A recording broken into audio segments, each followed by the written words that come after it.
I think the performance of the countries with fossil fuels must be judged by how they address the issue of environmental protection, how they address the issue of green transition.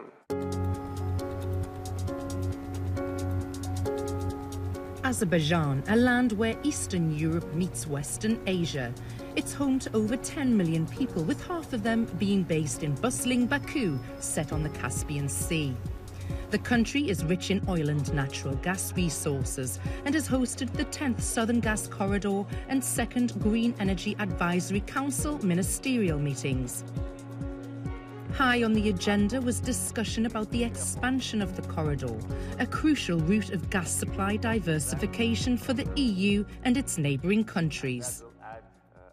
So we started to build this partnership between countries, between companies, inviting leading international financial institutions to support us with their financing. And 3,500 kilometers long pipeline is now a reality. Azerbaijan last year increased their gas exports by 9%, up to 22 billion cubic meters. Currently, their main buyers in Europe include Italy, Greece, Romania, Hungary and Bulgaria. There are many new partner countries who are willing to receive even additional volumes of natural gas, despite the fact that we are transitioning away from fossil fuels, but this takes some decades. Now we want to well establish also the future-proof cooperation. And that collaboration, as well as transition to green and renewable energy, was also discussed as President Aliyev called for a change in the narrative when judging countries with fossil fuel. We do it not because we lack traditional resources, but because we want to contribute using the financing, using the revenues which we get from oil and gas sales to invest in renewables and to create a common understanding about the need for that. It's a sentiment that has EU backing. A couple of years ago, the European Union launched a global methane pledge, and this is exactly to cut methane emissions, which is second most potent greenhouse gas from the oil and gas industry. And Azerbaijan joined this pledge last COP, so this shows that they are behaving responsibly. And on top of that, with all these offshore development plans, they can replace domestic electricity production. And the use of wind farms in the Caspian Sea looks set to play a pivotal role in the green transition. Energy is a cross-border thing. Take Azerbaijan. They want to build lots of offshore wind farms in the Caspian Sea. They won't consume that energy themselves. They'll send it through a new power cable that will be built across the Caucasus, under the Black Sea, into Europe.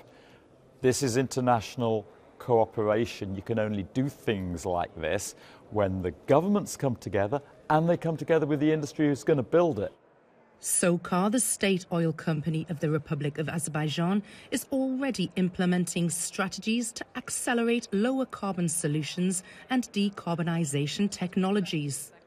We all understand that oil and gas industry will continue to provide a very vital, sustainable and reliable, in a sustainable way, reliable energy, and help us to basically transition to cleaner sources of energy. You know that carbon border adjustment mechanism starts to penalize the exporters or importers into EU starting from 2026. Fertilizers are there, so we'd like to explore the opportunities of decarbonizing our production of fertilizers as well. President Aliyev was also passionate about the wider effects of climate change as the country prepares to host this year's COP29. We see the implication and dangerous implication of the climate change, less water in our rivers, less snow in our mountains, less water in the Caspian Sea. And if we don't address this issue with passion and with a commitment, then all of us will suffer.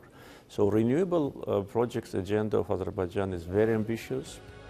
An ambitious plan indeed for Azerbaijan and the wider global energy industry.